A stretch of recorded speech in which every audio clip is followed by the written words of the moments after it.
came out a while ago, this news, and just thought it was really hilarious. Amazon's $20 million cancellation fee for Rings of Power revealed. It has been interesting to see the behind-the-scenes chaos of Rings of Power. I'm just along for the ride and the laughs at this point. From the beginning, Amazon paid for, or was contracted out to the Tolkien estate for 5 seasons of Rings of Power, and I believe there was an option for a spin-off. But even though we were seeing huge drop-offs in viewership numbers throughout the course of season 1 and then season 2, it's really crazy how much money was spent. For it to cost that much is just ludicrous. But we didn't question whether or not there was going to be more seasons because we already knew Amazon paid or had the contract for 5 seasons. I mean, no matter what, we knew that was going to be a thing. But it was the showrunners themselves that planted that seed of doubt. They were the ones on the red carpet premieres for season 2 saying that they hadn't gotten word for season 3 yet. And they had plans for the writers and writers' rooms, but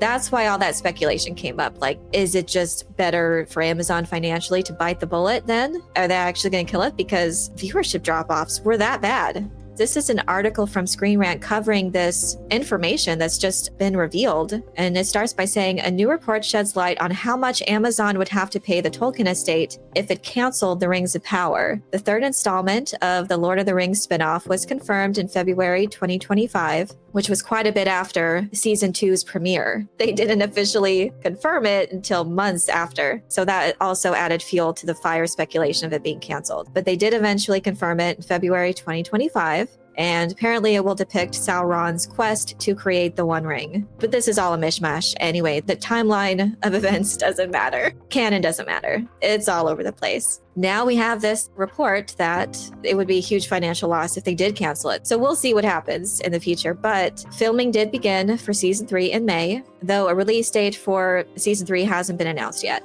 The fantasy adaptation has been heavily scrutinized since its September 2022 debut because of the show's hefty budget and acquisition costs, with analysis mentioning that viewership fell below expectations. There were murmurs from fans and industry experts alike about whether execs at Prime Video would cancel The Rings of Power. A report from The Ankler's Leslie Goldberg reveals new information on The Rings of Power, including how much Amazon would have to pay the Tolkien estate if it canceled the series. Among other details, it's mentioned that Amazon's initial deal was for a 5-season run consisting of 50 episodes. So if Amazon failed to stick to that plan, they'd have to pay a kill fee of $20 million per season. But honestly, wouldn't that just be worth it? They spent $1 billion on the first season alone, I think with marketing. They'd already sunk how many hundreds of millions into this millstone. Season 2, they moved production to the UK and they built all new sets. And initially they spent almost $1 billion on the first season, and they said that that was investing in the entire 5-season production. So the article continues. The report is part of a broader look at Prime Video, which is facing new challenges and questions as former Netflix executive Peter Friedlander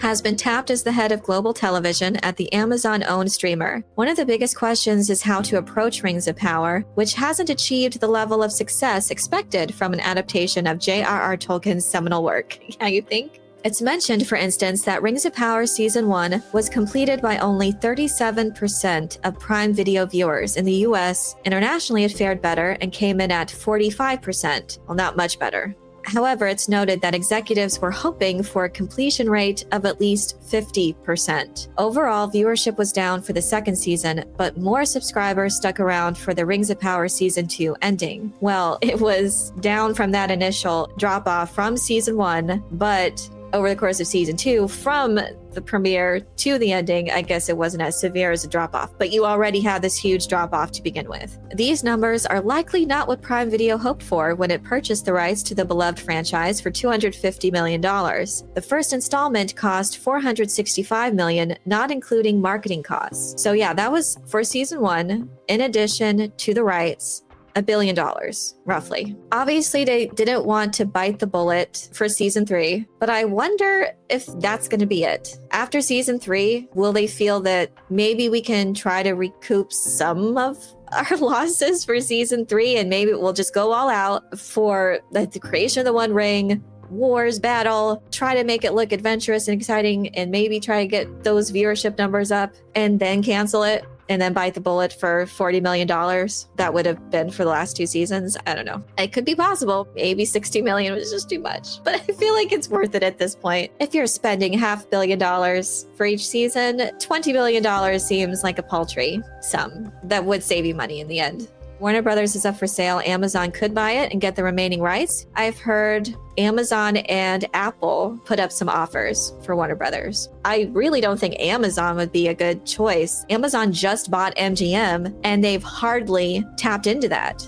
They're only just now getting started on James Bond. Honestly, there's so much with MGM that they haven't tapped into yet, and they've already spent $8 billion on it. Seems pretty wild to me if they would buy Warner Brothers when they've barely even touched MGM. Apple seems like a better fit for them in particular. I think there's more potential there. Apple does have really good, strong offerings for their shows, their original shows and films. They've shown they can do something for the theatrical side.